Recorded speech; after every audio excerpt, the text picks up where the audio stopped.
Mark అంతే. అందులో రేపొద్దున్న ఒకవేళ జగన్ ప్రభుత్వం వస్తే అది కంటిన్యూ అవుతుందా లేదా అనేది కూడా ఒక డౌట్.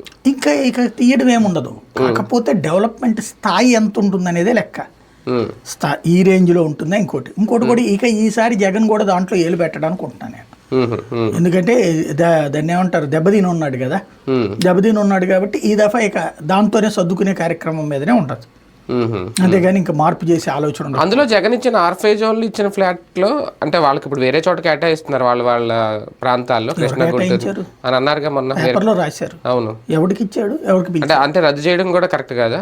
రద్దు చేసేయడం అయిపోయింది. మరి రద్దు చేసేసారంటే వాళ్ళకి వేరే చోట్ల కేటాయించకపోతే రద్దు చేసేసి ఇంత ముందు చాలా మంది ఆపేశారు ఇల్లు, వాళ్ళకి వేరే చోట వేరే ప్రాంతాల్లో టిడ్కో ఇల్లు ఫ్లాట్స్ ఇస్తామని ఊహిస్తున్నారు, అది ఆలోచిస్తున్నారు. జీవితంలో ఇట్లాంటి ఆలోచనలు మనం చిన్నప్పటి నుంచి చాలా చూసుంటాం. మరి వాళ్ళ పరిస్థితి ఏంటి ఇప్పుడు? అప్పుడు పట్టాలు తీసుకున్న వాళ్ళ పరిస్థితి, జీవితం అంతే. ఆ పట్టాలు పట్టు కూర్చోవడం గుచ్చుకుని ఓట్లు వాళ్ళు వేయలేదు కాబట్టి వాళ్ళు దెబ్బతిన్నట్టు అనుకోవాలి. టిడ్కో ఇళ్ళు రాజీవ్ గృహకల్ప ఇళ్ళకి కాగితాలు ఇచ్చారండి పేదలకి, సగం కన్స్ట్రక్షన్ అయినాయి. తర్వాత ఎంతమందికి ఇచ్చారు?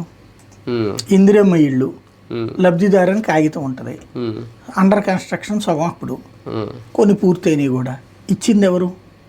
కొన్ని వేల కోట్ల రూపాయలు అలా తగలేస్తున్నాం మనం. పేదవాడి బ్రతుకుతో చెలగాటమాడుతున్నాం. పేదవాడికి దాని విలువ తెలియదు. స్థలం ఇస్తే మధ్యతరగతికి ఇవ్వండి అదే స్థలం, ప్రాణాలు పోయేదాకా వదిలిపెట్టడం. లేబర్కి ఇస్తే ఇది అయిపోగానే 50,000కి 1,00,000 రూపాయలకి ఇచ్చేసేసి అమ్ముకున్న వాళ్ళు బోళ్ళు అంతమంది అప్పుడు కూడా.